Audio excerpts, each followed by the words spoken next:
Hello everyone, welcome back to my channel. आज की video में हम एक नया टॉपिक स्टार्ट करेंगे। इससे पहले हमने एक्सक्रेटरी सिस्टम किया है, जो उत्सर्जन तंत्र होते हैं, जिसमें किडनी लीवर वगैरह का जो काम है वो किया है। देखो, मैं वही क्वेश्चन करा रही हूँ जो PYQs हैं। अगर एक्स्ट्रा क्वेश्चन बनेंगे अकॉर्डिंग टू चैप्टर तो वो भी हम करेंगे, क्योंकि अगर आपने लूसेंट पढ़ी है या फिर आप कोई भी बुक ले लीजिए NTPC ग्रुप डी की, मेरे पास है, जो रेलवे में क्वेश्चन पूछे गए ना उनसे बाहर क्वेश्चन तो आना नहीं है, क्योंकि रेलवे ग्रुप डी में काफ़ी अच्छी खासी पूछी जाती है साइंस 25 नंबर की, और अच्छे क्वेश्चन रहते हैं लेवल के।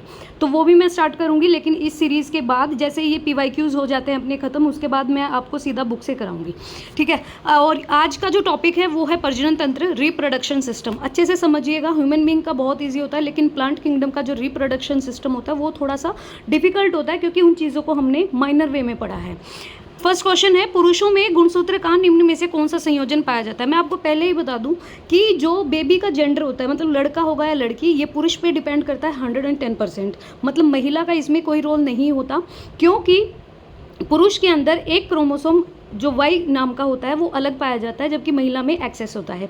तो पुरुष के अंदर XY होता है। अगर आपसे पूछा जाए कि भाई मानव शरीर में जोड़े कितने हैं, तो वो हैं 23।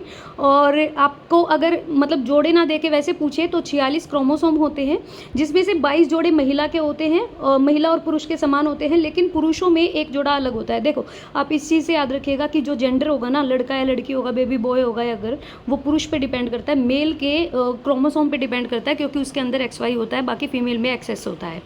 DNA फिंगरप्रिंट का यूज़ किसकी पहचान के लिए होता है। ऑब्वियसली अगर DNA टेस्ट कराना है तो उसके फिंगरप्रिंट का यूज़ होता है भाई, मदर फादर के लिए भी, जो रेपिस्ट होते हैं वो भी, जो चोर होता है वो भी। तो इस प्रक्रिया को जेनेटिक फिंगरप्रिंट या DNA प्रोफाइलिंग भी बोला जाता है। इस तकनीक का जो आविष्कार है 1984 में ब्रिटिश लिसेस्टर विश्वविद्यालय, लिसेस्टर यूनिवर्सिटी के जो प्रोफेसर रहे या साइंटिस्ट रहे, सर एलेक जिरेफेज ने किया था। ध्यान रखिएगा, जेनेटिक फिंगरप्रिंटिंग का आविष्कार किसने किया था? एलेक जिरेफेज ने किया था। इस प्रक्रिया का जो यूज़ होता है माता पिता को पहचानने, मान लो भाई किसी का बच्चा गुम हो गया है, ठीक है, तो उसका DNA सैंपल, और मतलब जो इन पर भाई ये होगा कि हाँ ये इसके माता पिता है, तो उनसे मिलाया जाएगा। और चोर अपराधी, रेपिस्ट वगैरह के लिए भी फोरेंसिक साइंस का यूज़ किया जाता है। आपको सिर्फ इतना याद रखना है, जेनेटिक फिंगरप्रिंट का जो आविष्कार किया था वो किया था सर एलेक जिरेफेज ने। नेक्स्ट है, बाजार से उपलब्ध गर्भ निरोधक गोलियों में क्या होता है। मतलब भाई अगर बेबी नहीं चाहिए, ठीक है, तो उसके लिए गर्भ निरोधक जो गोलियां होती हैं, इनमें होता क्या है, इनमें स्टेरॉयड हॉर्मोन्स होता है। ये क्या करते हैं, मानव शरीर में 3 आंत स्रावी अंगों द्वारा स्रावित किए जाते हैं। एक होता है आपका टेस्टिस, जो कि पुरुष का भाग होता है, और टेस्टोस्टेरोन, और जो ओवरीज होता है, अंडाशय, फीमेल का भाग होता है, इसके द्वारा एस्ट्रोजन, अधिवर्ग बाह्यक एड्रेनल कॉर्टेक्स द्वारा कॉर्टिसोल या एल्डोस्ट्रोन, सभी स्टेरॉइड्स, हार्मोन्स, कोलेस्ट्रॉल से ही उत्पन्न होते हैं। तो इनके अंदर क्या होगा, जो हमारी मतलब ये गर्भ निरोधक जो गोलियां होती हैं, जो पिल्स होती हैं, उनमें स्टेरॉइड्स हार्मोन होता है। आपको ये याद रखना है, मेल के अंदर टेस्टोस्टेरोन होता है और फीमेल के अंदर एस्ट्रोजन होता है। DNA एक अणु में न्यूक्लियोसाइड्स में क्या होते हैं। तो DNA के एक अणु में क्या क्या होते हैं, एक तो मिलेंगे आपको, ऑप्शन बी है, नाइट्रोजन क्षार मिलेंगे, फिर पेंटोज की शर्करा और फॉस्फोरिक अम्ल। इसका एक्सप्लेनेशन देखिए, DNA एक वृत्त अणु है जिसमें बड़ी संख्या में न्यूक्लियोटाइड यूनिट्स होती हैं, इसे बहु न्यूक्लियोटाइड्स बोलते हैं। रासायनिक रूप से एक न्यूक्लियोटाइड्स के 3 घटक होते हैं, एक नाइट्रोजनधारी क्षार होता है, एक शर्करा जिसे पेंटोज बोलते हैं या डीऑक्सोराइबोज होता है, और एक आपका फॉस्फेट होता है। ये क्या है, ये सारे अकार्बनिक पदार्थ हैं। नाइट्रोजन धारी जो क्षार होता है वो 2 तरह का होता है, एक होता है प्यूरिन और एक होता है पायरिमिडिन। तो प्यूरिन भी आगे 2 तरह के होते हैं, एक होते हैं एडेनिन और एक होते हैं ग्वानिन।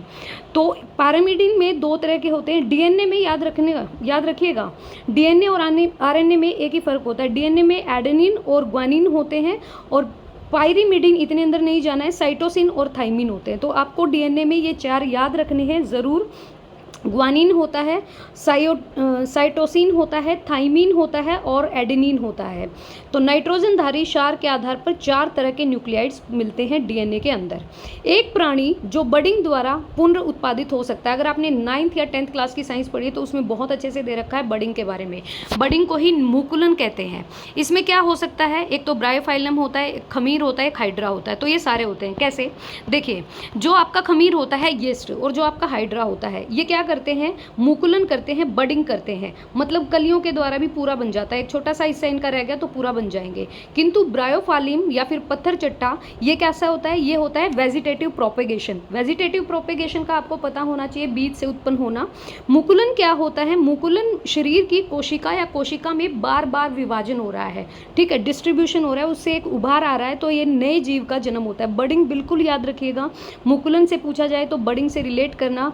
ब्रायोफाइलम एक पत्थर चट्टा है, ये वेजिटेटिव प्रोपेगेशन मांगेगा, लेकिन खमीर और हाइड्रा दोनों ही क्या है, मुकुलन के द्वारा होते हैं। कायिक प्रवर्धन क्या होता है, उच्च वर्ग के कुछ पादपों में जनन की जो विधि होती है रिप्रोडक्शन की, उनके वृद्धि भाग जैसे जड़ हो गया, तना हो गया और पत्तियां हो गई, इनसे एक नया पादप होता है। उदाहरणतः जैसे प्याज है, केला है, लहसुन है, जलकुंभी है, अमरूद है, पत्थर चट्टा है। मैं आपको इजी भाषा में समझाती हूँ। देखिए, कुछ पौधे ऐसे होते हैं जो जैसे आपने गाय भैंस के ऊपर अगर कोई जानवर बैठा देखा हो, भाई वो कुछ ना कुछ उठाता रहता है, तो जानवर अगर बाहर से चर के आए हैं, ठीक है, कैटल्स जो है बाहर से चर के आई हैं, ग्रेजिंग करके आई हैं, तो उनके शरीर पर कोई बीज रह जाता है। वो बीज जैसे ही हवा में कहीं पे भी जाता है तो उससे एक पौधा उत्पन्न हो जाता है। ये तो होता है आपका वेजिटेटिव प्रोपेगेशन। और वेजिटेटिव प्रोपेगेशन में वो भी होता है कि भाई आप पौधे का कोई भाग तोड़कर मिट्टी में डाल देते हैं तो उससे पूरा पौधा बन जाता है। यहाँ पर कायिक प्रवर्धन में क्या है, जड़, तना और पत्तियों से कोई भी आप एक नया मतलब उनसे एक नया पेड़ उत्पन्न कर सकते हैं। प्याज हो गया, केला, लहसुन, जलकुंभी, अमरूद और पत्थर चट्टा, ये सारी कायिक वर्धन के पार्ट हैं। निम्न में से किस एक को 12 वर्ष से कम आयु के बच्चों में मुख्यतः एड्स परिभाषित प्रकरण में शामिल नहीं किया जा सकता।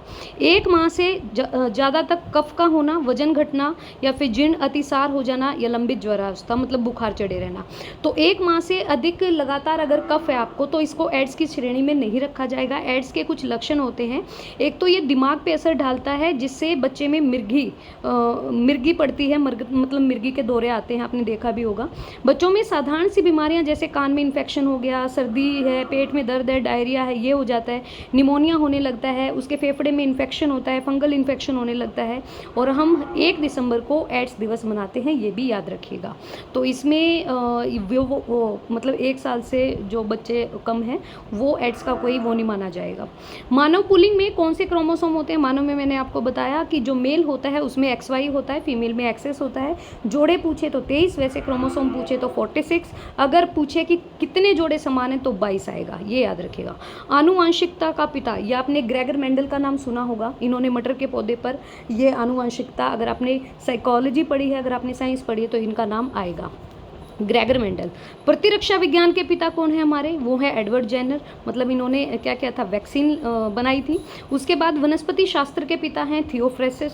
जीवाणु विज्ञान के पिता हैं आपके रॉबर्ट कोच, बैक्टीरिया के। सूक्ष्म जैविकी के पिता हैं लुइस। और पाश्चर वर्गीकी टैक्सोनॉमी के जो पिता हैं, मतलब लुइस पाश्चर है भाई सूक्ष्म जैविकी के। और जो हमारी टैक्सोनॉमी के पिता बोले जाएंगे वो बोले जाएंगे कैरोलस लिनियस। और आनुवांशिकता की अगर बात करें हेरिडिटी की तो वो है ग्रेगर मेंडल। पुरुषों में यौनारंभ पर निम्न में से कौन से परिवर्तन आ जाते हैं सिवाय एक के? मांसपेशियां और हड्डियों का विकास होने लगा, जैसे ही 14-15 साल का बॉय होगा या लड़की होगी, लड़कियों में थोड़ा पहले आ जाती है पबर्टी, लड़कों में थोड़ा लेट आती है, मतलब 1-2 साल का फर्क रहता है।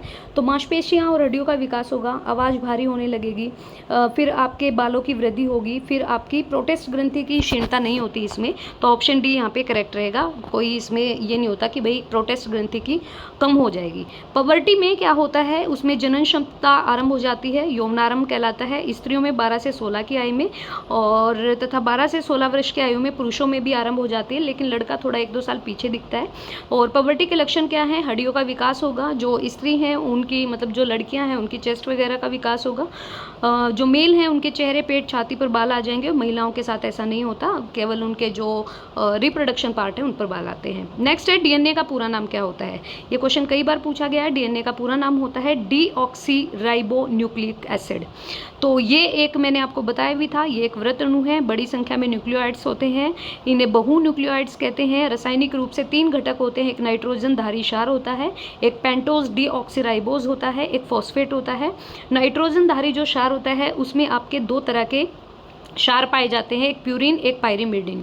प्यूरिन में आपका एडेनिन ग्वानिन आएगा और पायरिमिडीन में आपका साइटोसिन और थायमिन आएगा। इस प्रकार डीएनए अगर नाइट्रोजनधारी क्षार के आधार पर पूछे तो 4 तरह के न्यूक्लियोइड्स पाए जाते हैं। नेक्स्ट क्वेश्चन है, गुणसूत्र डैश का एक भाग है। गुणसूत्र या क्रोमोसोम कह लो तो ये डीएनए का भाग है। ये जीन जो है एक डीएनए के खंड होते हैं और जो गुणसूत्र के महत्वपूर्ण घटक हैं। तो डीएनए एक पीढ़ी से दूसरी पीढ़ी में आनुवंशिक सूचनाओं के वाहक होते हैं, डीएनए पाया जाता है। निम्न में से निषेचन किस में होता है? मैं आपको बता दूं कि जब मेल के जो गैमेट्स या फिर आप कह सकते हैं स्पर्म, मेल के जो स्पर्म हैं वो अगर फीमेल के एग से जाके मिलते हैं तो निषेचन होता है। ये होता कहाँ पे है ये याद रखिएगा, फैलोपियन ट्यूब में होता है। निषेचन जो है जंतुओं में जो हमारे मेल के शुक्राणु होते हैं, स्पर्म होते हैं, और मादा के जो ओवम होते हैं, अंडाणु होते हैं या एग कह लो, ये मिलकर एक हो जाते हैं और नए जीव का सर्जन करते हैं। इसे ही फर्टिलाइजेशन कहते हैं। ये 2 तरह का होता है, एक होता है आंतरिक और एक होता है बाह्य। तो मनुष्यों में आंतरिक निषेचन होता है, ये याद रखिएगा। एड्स का पूरा नाम क्या है? Acquired immuno deficiency syndrome. ये सीधे संपर्क से फैलता है और विश्व एड्स दिवस हम 1 दिसंबर को मनाते हैं। तो ये था हमारा रिप्रोडक्शन सिस्टम। इसमें से बहुत क्वेश्चन बनते हैं, ऐसा नहीं है कि सिर्फ इतने ही बनेंगे, काफ़ी सारे क्वेश्चन हैं, तो वो हम करेंगे बुक से। मैं सिर्फ ये PYQs करा रही हूँ ताकि आपको थोड़ा आइडिया लग जाए कहाँ से क्वेश्चन पूछे जाते हैं। गाइस वीडियो अच्छी लगे तो प्लीज़ शेयर कीजिएगा वीडियो को, चैनल को सब्सक्राइब कीजिएगा अगर आप न्यू व्यूवर हैं तो। Thank you.